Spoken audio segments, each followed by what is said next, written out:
Olá pessoal, vamos rápido ao nosso assunto de hoje aqui. Diante dos muitos acontecimentos que estão agitando aí o país, crise, desemprego, coronavírus, saída do ministro Sérgio Moro, me lembrei deste verso da palavra de Deus, Daniel capítulo 2, verso 21. E ele muda, ou seja, Deus, ele muda os tempos e as estações. Ele remove os reis e estabelece os reis.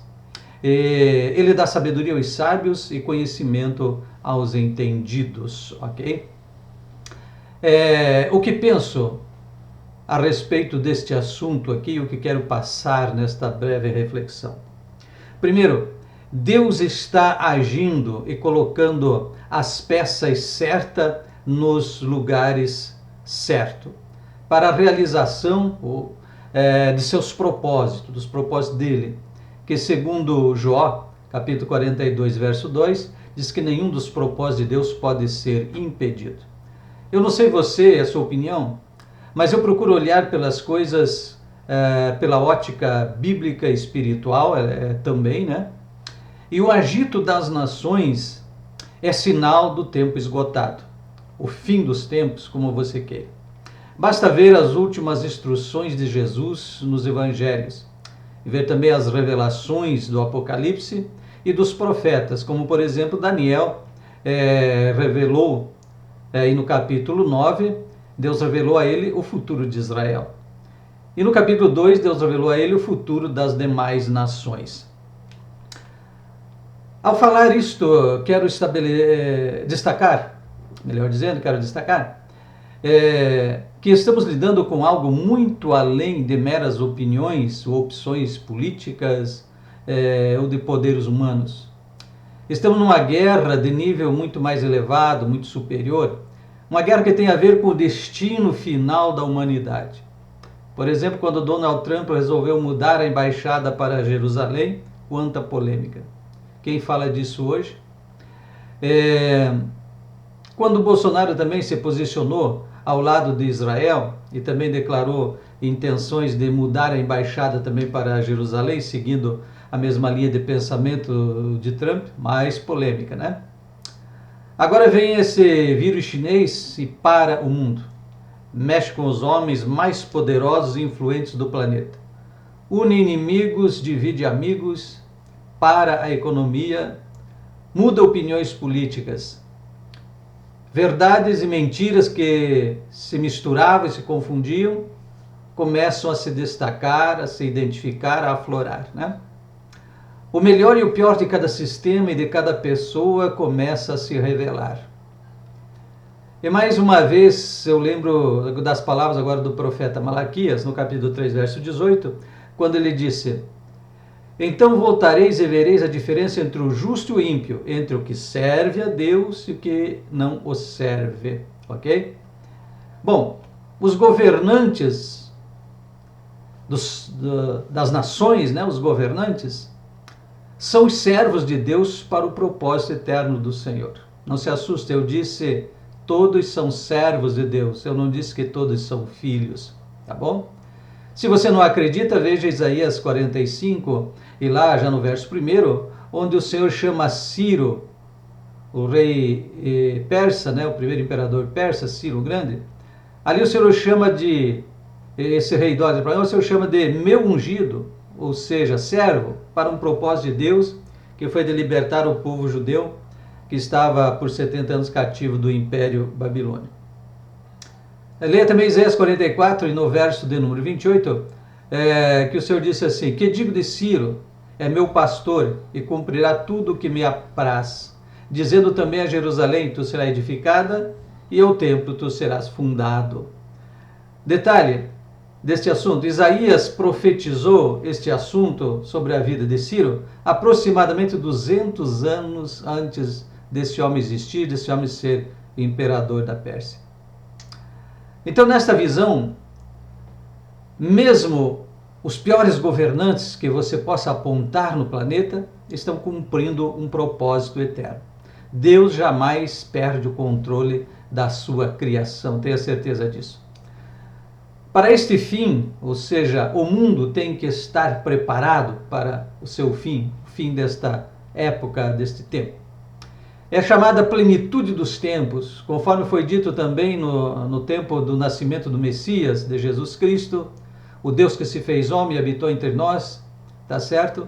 Por exemplo, Paulo, Gálatas 4,4 disse: todavia, quando chegou a plenitude dos tempos, Deus enviou seu Filho. Então, plenitude dos tempos fala de um tempo preparado, de maturidade, para que um grande evento aconteça. E esse foi o nascimento de Jesus. Da mesma forma, chegamos a outra plenitude de outros tempos, certo? Que é o tempo do desfecho final desta dispensação da graça, da história humana na Terra aqui, enfim, a dispensação da graça, o tempo, isto é o tempo da igreja na Terra, né? Então estamos chegando aí às vésperas do arrebatamento da igreja, né? Então a igreja será arrebatada e então a pessoa do anticristo se manifestará para tentar reinar sobre todo o planeta, mas ele não vai conseguir esse intento de governar todo o planeta, certo? O mundo vai se dividir entre aliados do anticristo e aliados de Israel e outros países, e haverá muita guerra, conforme nas profecias, as revelações bíblicas, tá bom? Então, para isso acontecer, o mundo tem que estar preparado politicamente, financeiramente e religiosamente. Olha, pois esses são os três poderes mais influentes, né, e que movem o mundo, tá bom? Então, para isso, esses governantes e o governo anticristo que virá vão fazer uso da força bélica, da força militar, da tecnologia, para tentar um controle absoluto sobre a grande massa humana. Então, por isso, o apóstolo João escreveu também em 1 João 4:4, dizendo: mas este é o espírito do anticristo, o qual já ouvistes que há de vir, e eis que já está no mundo, o que está já no mundo, certo? Então, essa plataforma para o governo do anticristo já está preparada pelo espírito dele que vem agindo há tempos na Terra. Então é normal que os povos, as nações, comecem a se organizar em blocos, né, de aliados, uns se posicionando ao lado de Israel e países democráticos e outros ao lado de governantes ditadores, esquerdistas, comunistas e outros segmentos que serão aliados do anticristo. Te assustou? Não te apavora, tá bom? Se você não entende assim, dá uma olhada melhor na palavra de Deus, procura entender. Por exemplo, Jesus disse, em Lucas 6,44, Jesus disse assim: pelo fruto você conhece a árvore, então olhe para os frutos e os resultados, tá bom? Se você ler, por exemplo, o capítulo 3 de 2 Timóteo, tem ali uma longa lista que ajuda a identificar esse tipo de pessoa, de espírito, de segmento, certo? E ainda a epístola de Judas também, entre outras passagens bíblicas, tá bom? 2 Tessalonicenses 2,4, Paulo escreveu: aquele que se opõe, o anticristo, né? Se opõe e se levanta contra tudo que se chama Deus ou é objeto de adoração, de sorte que se assenta no santuário de Deus apresentando-se como Deus. Esse é o intento desse personagem que vai se manifestar. Bom, esse é o sinal, rapidamente algumas coisas sobre esses sinais dos tempos. Jesus, muito breve, virá arrebatar a sua igreja. De que lado você está?